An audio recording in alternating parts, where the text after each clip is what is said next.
അഗതികളായ രണ്ട് സഹോദരിമാർ അനുഭവിക്കുന്ന ജീവിത ദുരിതം നാടിൻ്റെ കണ്ണീരാവുന്നു.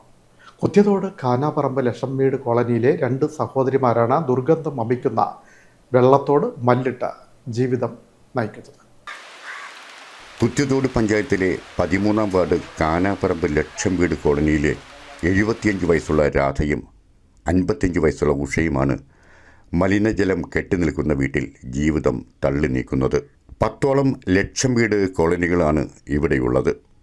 50 വർഷമായി കോളനി നിവാസികൾ അനുഭവിക്കുന്ന വെള്ളക്കെട്ടിന് പരിഹാരമായി ദിശാബോധമില്ലാതെയും അശാസ്ത്രീയമായും പഞ്ചായത്ത് നിർമ്മിച്ച കാനയാണ് നിരാലംബരായ രണ്ട് സഹോദരിമാരെ നിത്യദുരിതത്തിൽ ആക്കിയത്. കോളനിയിൽ നിന്ന് ആരംഭിക്കുന്ന കാന പടിഞ്ഞാറ് അറ്റത്ത് താമസിക്കുന്ന സഹോദരിമാരുടെ വീട്ടുമുറ്റത്താണ് കാന അവസാനിക്കുന്നത്.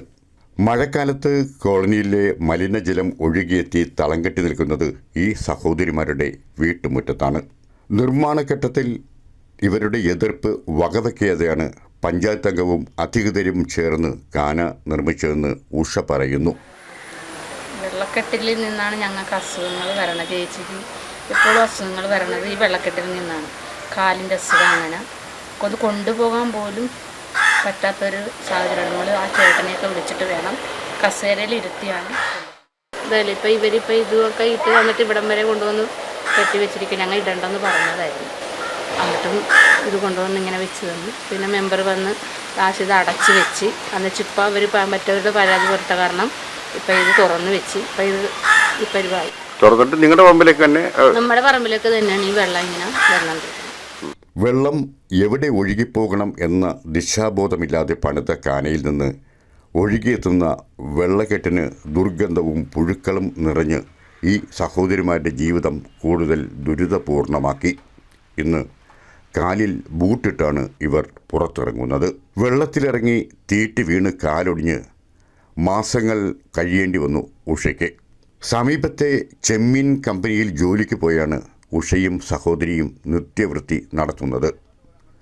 പരിഹാരം തേടി പഞ്ചായത്ത് വാർഡകത്തെ സമീപിച്ചപ്പോൾ കുമ്മായം വിതറാം എന്ന് പറഞ്ഞ് കൈമലർത്തുകയായിരുന്നു. സാമൂഹിക ക്ഷേമ വകുപ്പിൻ്റെ ഒരു അംഗനവാടിയും ഈ കോളനിയിൽ പ്രവർത്തിക്കുന്നുണ്ട്. ഈ അംഗനവാടിയിലെത്തുന്ന കുഞ്ഞുങ്ങളും ഈ മലിനജലം ചവിട്ടിയാണ് പോകുന്നത്. ദുരിതത്തിന് പരിഹാരം തേടി ഇവർ അധികൃതരെ സമീപിച്ചെങ്കിലും ഇതുവരെ പരിഹാരമായില്ല.